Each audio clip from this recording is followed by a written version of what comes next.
Mr. Greg Seligman, how you doing today, sir? I'm good. How about you? Greg, I'm doing all right. I'm doing all right. I want to know this before we get too carried away with things today. Is there a relatively useless item, maybe a common item that is maybe deemed to be useless that you really don't use that often, like something that you hear always people always need around them, or kind of just a small innocuous item? Is there something that you have just sort of abstained from taking part in? That's a good question. Paperclip. How about a paperclip? I like that. That's a great one. Any particular reason that the paperclip annoys you or bothers you or doesn't find your favor? They fall to the floor, they make a mess, they get all crumply so you can't use it anymore, and it becomes a waste. Stapler, in my mind, is much more effective.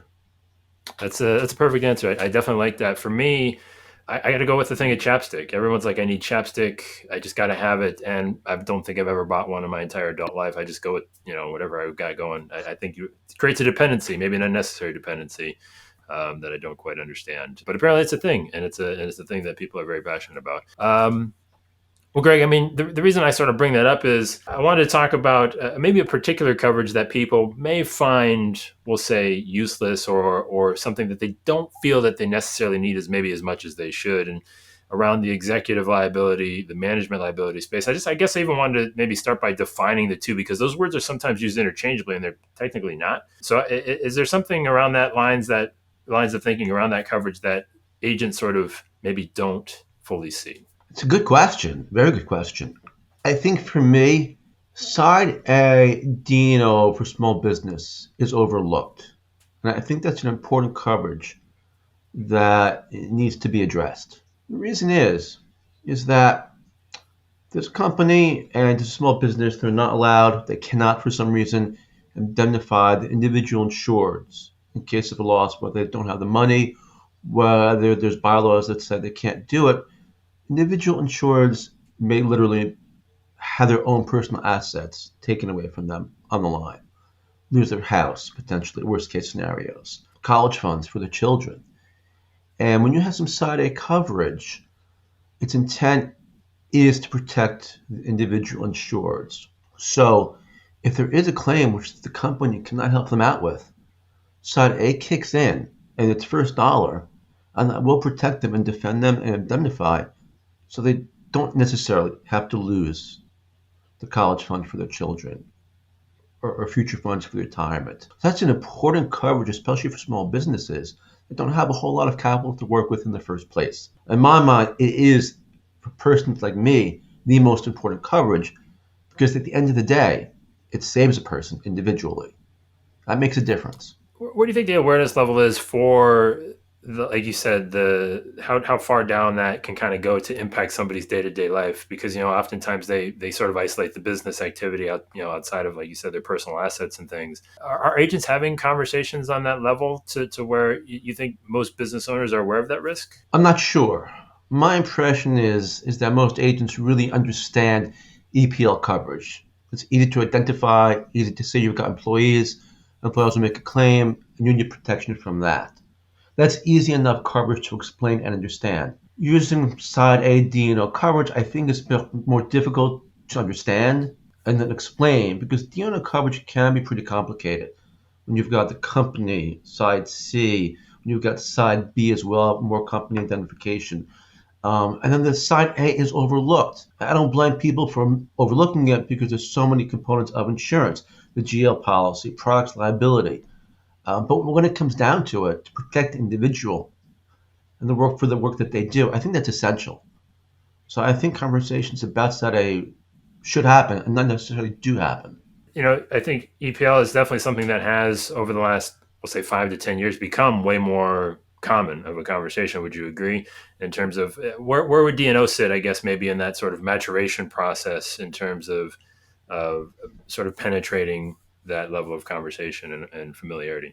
I think public company D&O, which we don't cover here, is very important, and most people are familiar with that in that world. But for D&O coverage for smaller businesses, I think it's overlooked because people say, I don't need D&O coverage. My shareholders and my family, they're not going to sue me, so why do I need it? I think it's just a bit overlooked for the people who really need it. Well, you say your family's not going to see you, but that's probably not always the case. From at least from what I understand, there's probably some instances where things get really nasty. And do you think people underestimate actually, how things can get sideways quickly when it comes to business? When it comes to money, absolutely.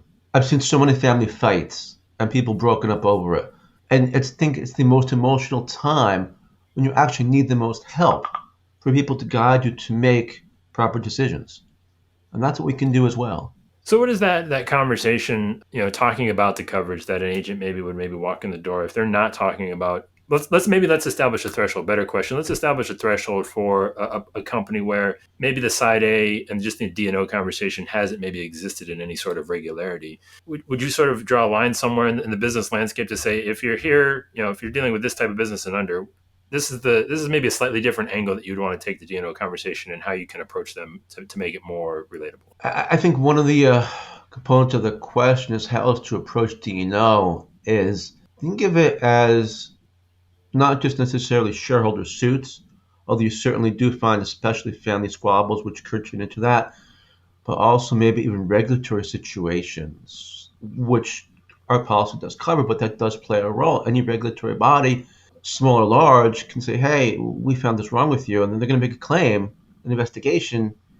And at this point, it's wise to have coverage, especially defense, to make sure that this doesn't become a larger problem, even by lawsuits against competitors. Competitors are out there and they want what's in their best interest, not your best interest. We certainly have seen claims just from a competitor making allegations against our insureds that may or may not be unfounded or founded, but certainly a good defense is very helpful in coming to a smart resolution. It's also just in times of these financial times, any financial difficulty, covenants that are made to financial institutions and with the best possible intentions, they can't be met because the financial situation is very unpredictable. That becomes an issue too. And so again, with defense, with the assistance of counsel, that could really reduce the amount of stress of individual insureds and also help save the company in the long run. Is there a particular area of businesses on the smaller side of things that maybe this is better or maybe easier conversation to have where they might see the need maybe a little more clearly, or there's less convincing or hand holding through the process to where you can sort of present the coverage and sort of get it going quickly? You know what? I think in any business that we see, there are always these issues, whether it's construction, whether it's manufacturing, technology could have a role, e-commerce could have a role. When you've got interstate coverage as well, interstate actions between states, businesses like that.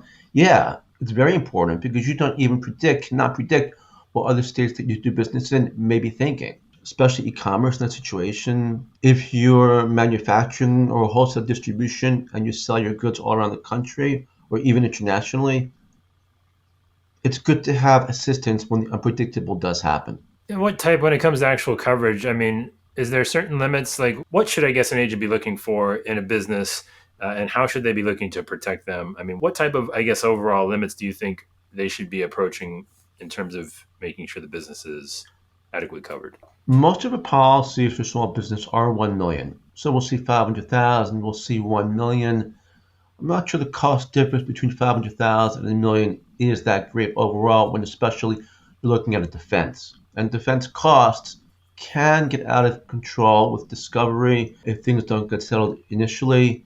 So you could have a runaway expenses simply due to who the people are suing you and what their intentions are. And if they don't want to settle, then a little higher limits could be helpful in that situation. So yeah, most would go between 500,000 and a million in limits. More than that, probably not necessary, but certainly always available. Again, it depends on the nature of the business and what they really want to spend as well.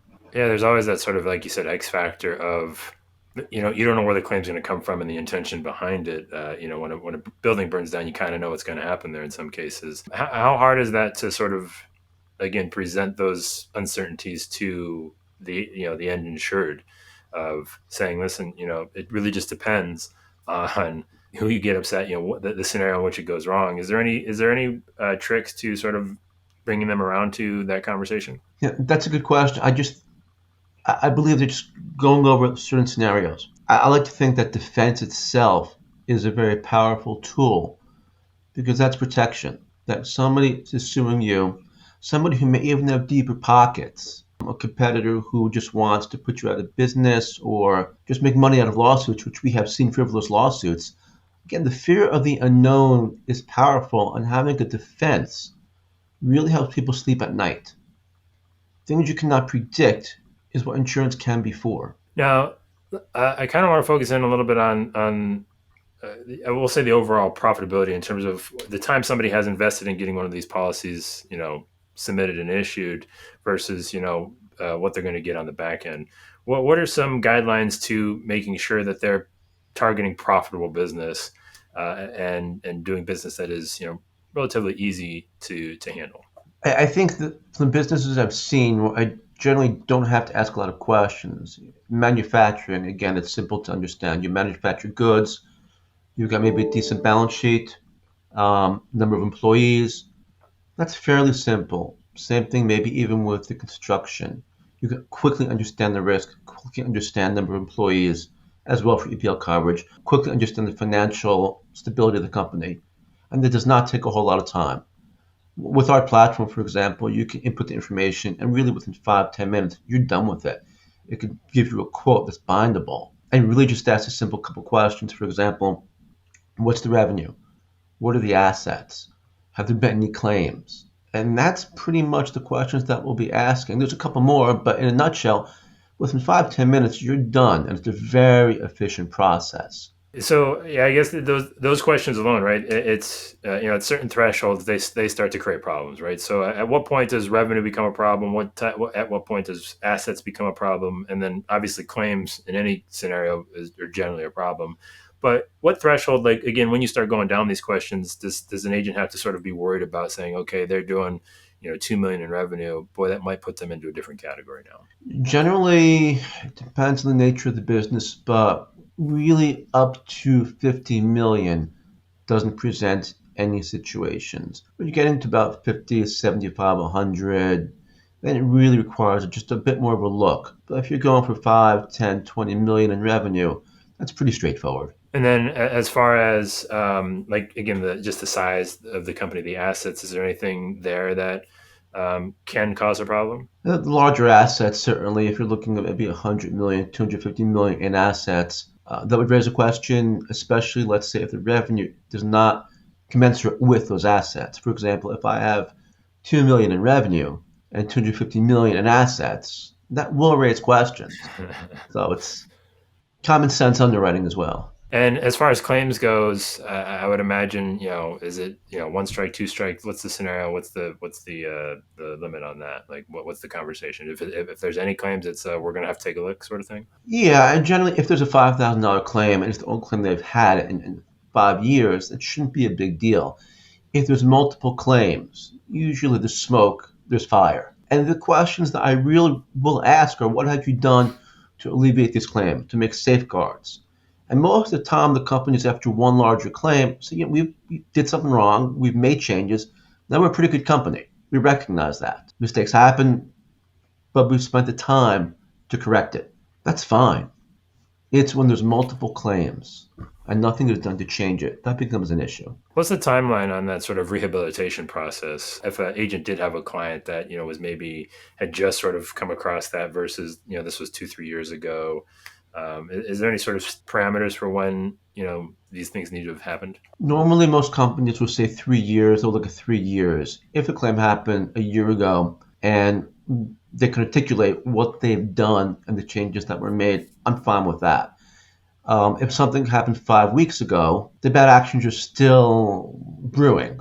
So we have to be careful about that. But 6 months, a year's time, if we can see the changes have been made genuinely, then I'm okay with that. Now, if you had to sort of wrap all this up together and sort of pinpoint the biggest sort of takeaway for an agent to, again, walk into a business and have a more intelligent, a more effective conversation around these coverages, what's the thing that stands out to you the most? I think for me, again, for the coverages we're talking about, now, I don't want to diminish EPL because that's essential critical coverage for almost every business.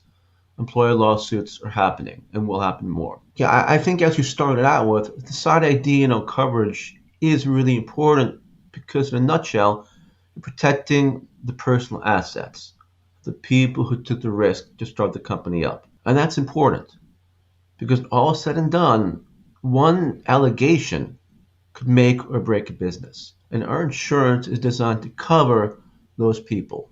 I hate to use the cliche Main Street, but it really is about people who are taking the risks, who are putting a shingle out and working hard to start up and create a business. And we can protect that. All right, Greg, I got three more questions for you, sir. Right. And the first one is, what's one thing you hope you never forget? Empathy, to relate to others, their success and their failures, and my success and my failure. Never forget that. Now, on the other side of that, what's one thing you still have yet to learn? I'm never going to stop learning. So that's a really good question.